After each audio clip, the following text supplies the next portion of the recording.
In this screencast, we are going to discuss the imaging evaluation of low back pain. Much of this information is taken from the ACR appropriateness criteria on low back pain. At the end of this screencast, you should be able to describe when imaging should or should not be ordered for low back pain, and you should recognize the red flags that should trigger advanced imaging to exclude serious pathology in the setting of low back pain.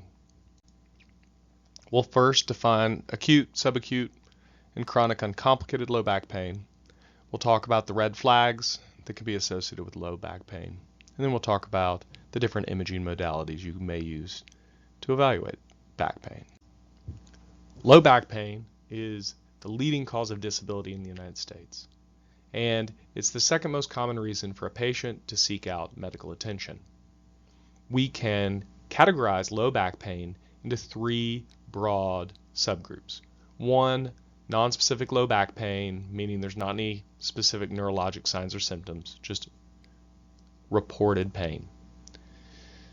Second category is low back pain with some sort of radiculopathy or signs or symptoms of spinal stenosis. And this is often due to an intervertebral disc that is impinging upon a nerve or impinging upon the central canal.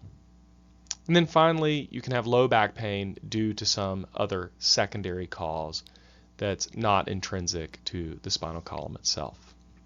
The first two categories of low back pain do not initially warrant imaging, while the third category usually warrants some sort of imaging due to its association with red flags.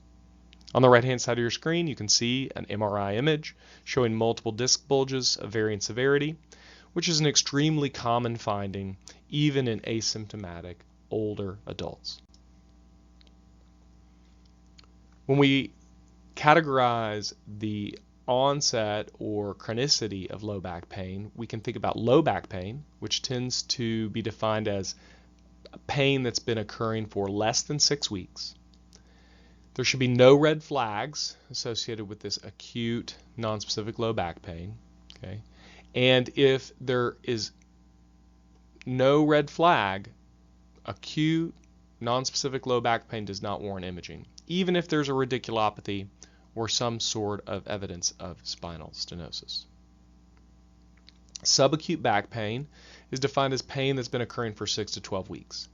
And subacute back pain, when you're looking at algorithms for treatment and diagnosis, you are assuming that someone has presented with acute pain and has undergone medical management, meaning attempt to control their pain, and physical therapy for up to 6 weeks, and that pain has persisted. If the patient has undergone medical management, physical therapy for 6 weeks, they still have persistent pain, then a lumbar spine MR without contrast is recommended. Chronic back pain, meaning back pain that's been going on for 12 weeks, and there's also been an attempt to manage it medically or with physical therapy, is treated just like subacute back pain. Now, red flags are critical to identify when you are evaluating a patient who's coming to you with low back pain. And we're going to get into what these red flags are. And it's important to identify these red flags because they may be indicating a more severe or a more emergent etiology for the low back pain than just intrinsic back pain related to degenerative disease. This is our first category of red flags, and if you have a patient coming in with low back pain that meets any of these criteria, it could indicate that the low back pain is caused by cancer or infection. So, patients with primary malignancy, patients coming in with unexplained weight loss, patients who have immunosuppression or a urinary tract infection, IV drug users, and then patients with prolonged steroid use. Finally, a red flag, which sort of relates to the slide before, is patients who have back pain that's not improved with conservative management. And in any of these cases, an MRI of the lumbar spine is recommended, typically without contrast. This next category of red flags, when present in a patient, may indicate that there's a fracture. So, patients presenting with low back pain and they recently had trauma, or an elderly patient who may be osteoporotic and had a very small fall or was lifting something very heavy. That could indicate that they have a compression fracture. And then people who have prolonged use of steroids also become osteopenic and are at risk for fractures in the setting of very minor trauma or heavy lifting. In this case, you will typically be getting a CT. A CT is really the workhorse in the setting of trauma. It has better sensitivity for fractures and better characterizes fractures than MRI. Finally, the red flags that are most salient in a lot of people's minds, particularly ER physicians' minds, are red flags which may indicate the patient has cauda equina syndrome or severe neurologic compromise. So patients who are presenting to the ER and they have back pain as their primary complaint, if they have associated urinary retention or overflow incontinence, that may mean that their spinal canal is so compromised that their bladder is no longer functioning appropriately.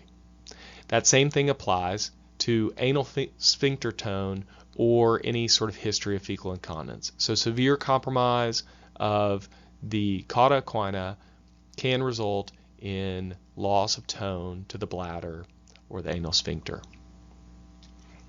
Saddle anesthesia can also be a setting of severe central canal narrowing and cauda equina syndrome, and that means that it's reduced sensitivity to touch around the anus or in the pelvis. The last symptom, which is probably the one that results in the most ordering because it's a little more difficult to put your finger on, and a lot of people do present with some sort of weakness, is this progressive motor weakness in the lower limbs. This progressive motor weakness should be relatively rapid in onset and associated with the onset of the back pain. Here on the right-hand side of the screen, we have a lumbar spine MRI in which you can see a large disc extrusion that is completely blocking the central spinal canal and resulted in cauda equina syndrome. This patient was treated with emergent decompression. When you're thinking about using advanced imaging and you are in a situation where you are not as familiar with the presentation of the patient, or when you're just starting out, I recommend you refer to the ACR appropriateness criteria. It's a very easy resource to use. It addresses all the different clinical scenarios you may encounter. In general, it says that lumbar spine is the preferred modality for imaging of back pain. You can usually do a lumbar spine without contrast, but if you think there might be infection or cancer, or if the patient has prior back surgery, you should consider using contrast. The exceptions to when you would use MRI as the primary modality occur in patients with osteoporosis or chronic steroid use who you think may have just a compression fracture. You can sometimes image them with just an X-ray. And then in the setting of more severe trauma, CT is certainly the preferred modality to diagnose and characterize spinal fractures. In summary, uncomplicated acute low back pain with or without radiculopathy is a benign and self-limiting condition. It does not require additional studies. Treat it conservatively, medical management, physical therapy, and time. If the patient has persistent back pain despite conservative therapy, an MRI of the lumbar spine without contrast, and then certainly anyone who has a red flag should get some sort of imaging of the spine. Thank you for your time.